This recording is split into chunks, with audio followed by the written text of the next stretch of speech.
welcome back to my channel and welcome to another video. So today's video is going to be 10 things I have to think about living with type 1 diabetes. Now, every day I don't just have to think about 10 things, I have to think about multiple things on a daily basis, on a weekly basis, monthly, yearly. Having diabetes is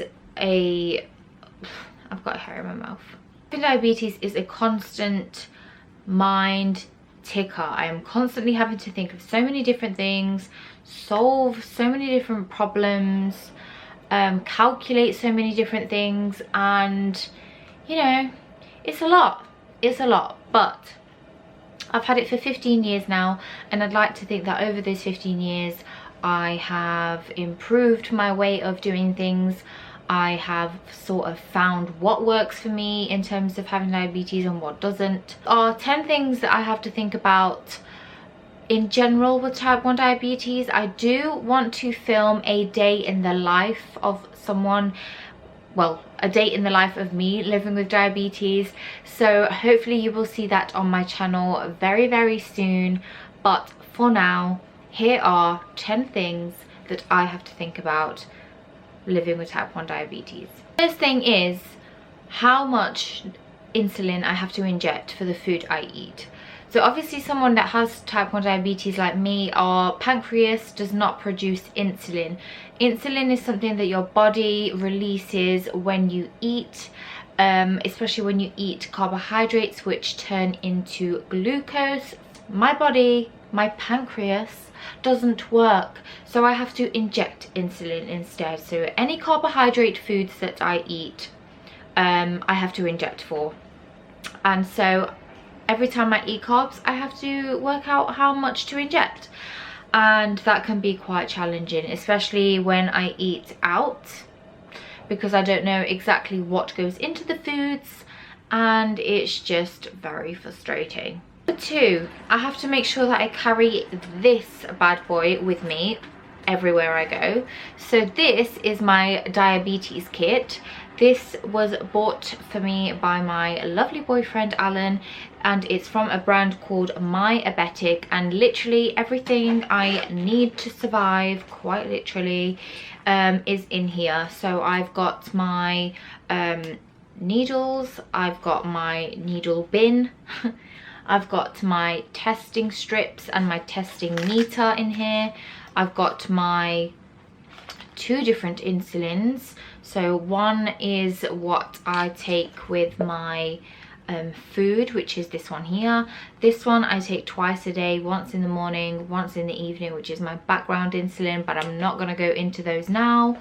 And yeah, I basically have to carry this around with me everywhere. However, I recently don't have to finger prick test my blood sugar so much, because I've got my little sensor friend, my Freestyle Libra, which I can just scan using my phone, which is amazing and so much more convenient. But I've made a whole video on my Freestyle Libra sensor, so I will link that down below if you would like to watch it. Number 3, what are my blood sugars? I have to think about what my blood sugars are in the morning when I wake up. Not think about, I have to test them in the morning when I wake up, before I eat anything. So even if I just want a snack, I have to test my blood sugars. Before I exercise, because I need to make sure that I'm not going to drop my blood sugar levels before exercising. Before I drive, I need to make sure that my blood sugars are okay, because I definitely don't want them to drop whilst I'm driving. And I also have to know what they are on days when I'm unwell, because normally when I'm unwell they tend to be sky high.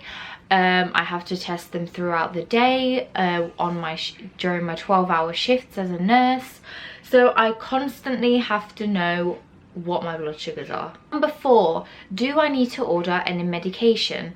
Obviously I have to keep track of how much medication I have got. So in the fridge I have got an allocated section just for my insulin and that is where it goes, and I have to make sure that I have enough stock of insulin. I also have to make sure that I have some fast acting glucose gel in the fridge, which is there in case of an emergency. If I was to ever go into a coma, that is what that would be used for. And there's also a injecting glucogel kit, which is again to be used in an emergency if I was ever in a coma. And then I have a box in my room where I keep all of my other medications, like my needles, my sensors, everything else, my testing strips. And I constantly have to make sure that I have enough stock, and if not, then I have to order stuff. Every time I go away on holiday, I have to make sure that there is a mini fridge in the hotel room. And obviously that is because my insulin has to stay in the fridge. It only has a specific time frame, or what's it called, like life expectancy, where it can be out of the fridge, and that is only if it's in use. If it's not in use, it has to stay in the fridge. So I have to make sure that when I go on holiday, there is a mini fridge in the hotel rooms that I go to. 6, I have to make sure that I always have some hypoglycemia treatment on me in my bag or wherever I go. So hypoglycemia is when my blood sugars drop below what they should be. My symptoms for hypoglycemia is I start getting very weak, very shaky, very lethargic, dizzy, hot and sweaty and clammy. I get kind of disorientated. It's kind of like being drunk. It's a really weird feeling. Very lightheaded. I slur my words. I almost can't speak sometimes, depending on how low they are. So I always have to make sure that I have a fast acting hypo treatment with me, be it a Lucozade bottle, so a glucose drink, or some glucose tablets which I can buy from the pharmacy. But yeah, I just always have to make sure that I have something to treat a hypoglycemia. Number 7, can I easily inject in public with the clothes I'm wearing? So obviously now that I have my Freestyle Libre sensor, it makes it a lot easier and a lot more discreet to test my blood sugars. However, I still have to inject my insulin, and depending on what outfit I'm wearing, it can be very challenging to inject in public. So if I'm wearing something like a bodysuit like I'm wearing today, I can't easily access my stomach to inject. If I am wearing jeans and a bodysuit, I can't inject into my stomach or my leg. So I have to always make sure that if I'm not going to inject in a toilet somewhere, that I can easily inject into my skin when I'm in public, so when I'm at a restaurant or something like that. This is kind of the same as my first point, but how many carbohydrates are in my meal?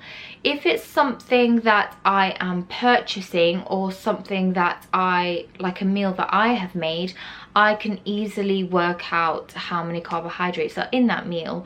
But like I said, if I am out in a restaurant eating a meal and I don't know what ingredients have gone into it that are carbohydrate based, so even things down to like sauces and stuff like that, which can have carbohydrates in, believe it or not, I have to inject for them. And so it's really challenging sometimes to know how much to inject for a meal when I don't know how many carbohydrates are in it. However, if it's something that I've made at home or something that I've bought which says how many carbs it's got on the packet, then obviously I know how much to inject for it. I have hospital appointments on a yearly basis, so I have my annual diabetes review with my diabetic consultant, but I also have to have blood tests every couple of months, so normally every 3 months or every 6 months. So I have to always know and be aware of when my diabetes appointments are. And also sometimes I get letters from my GP as well to go and have a diabetes review with them before my annual review. I also have to have yearly eye appointments to make sure that I don't have any retinopathy in my eyes. The GP appointments, they check that I can feel my feet and that I don't have any nerve damage. So yeah, there's a lot of different appointments that I have to have with diabetes, and I always have to make sure that I know when and where those appointments are. And the last one that I'm going to mention in this video is about hyperglycemia. So different to hypoglycemia, which is when your blood sugars are too low, hyperglycemia is obviously when they are too high. And the symptoms of that are very similar to the symptoms that you get when you are, well, just before you were diagnosed, which is irritability. So I get very irritable and grumpy when my blood sugars are high. It's really funny because my boyfriend can always tell when my blood sugars are high or when they are low by my mood. So yeah, I get very irritable and grumpy. I get very thirsty. I get very I need to go to the loo a lot, and I can feel like quite tired as well, and get very like bad headaches as well if they're too high. So yeah, if my blood sugars are high, I need to obviously test them, and then I need to obviously, you know, questions start ticking in my head as to, okay, why am I high now? Is it because I'm unwell? Is it because I didn't inject enough insulin for what I ate? Is it because I'm stressed? Because stress levels can also make them elevate. So yeah, I always have to make sure that I know when and if my blood sugars are high, and rectify that. Thing I will quickly want to mention, because I get asked this a lot, is what do you do when your blood sugars are low and what do you do when they're high? So if they are high, I have to inject insulin to lower them. If they are low, I have to eat something or drink something sugary or to get them high. Do not ever inject insulin into someone who has got a low blood sugar, because that will send them into a coma. And obviously, if you've got a high blood sugar, then you shouldn't be drinking or eating sugary things, because it's just going to send them even higher. So also another question that I get asked a lot is, can you eat that, or should you be eating that? I can eat and drink pretty much anything that I want, in moderation of course, as long as I inject for anything I'm eating or inject for anything I'm drinking which has sugary content. And you know, as long as I'm checking my blood sugars and managing them well, and you know, doing all the right stuff, then yes, people with diabetes can eat and drink what they want. Okay, that's it for this video, guys. I really hope that you enjoyed it. I want to create a lot more videos around type 1 diabetes and create a lot more awareness about type 1 diabetes. I have come to accept over the years that I have this condition, and I want to create positive things out of having this condition. So if I can create awareness for even one person watching, that for me is enough. So like I said, I will be trying to upload a day in the life of someone with type 1 diabetes very, very soon. But for now, I really hope that you enjoyed this video. Give it a thumbs up if you enjoyed it. And if you're watching and you have type 1 diabetes, comment down below something that you have to think about as well, that I didn't mention. But like I said, there are so many different things that I haven't mentioned in this video that we have to think about with type 1 diabetes. But I'm going to stop rambling now. Thank you so much for watching. Don't forget to subscribe, and I will see you next time with another one. Bye.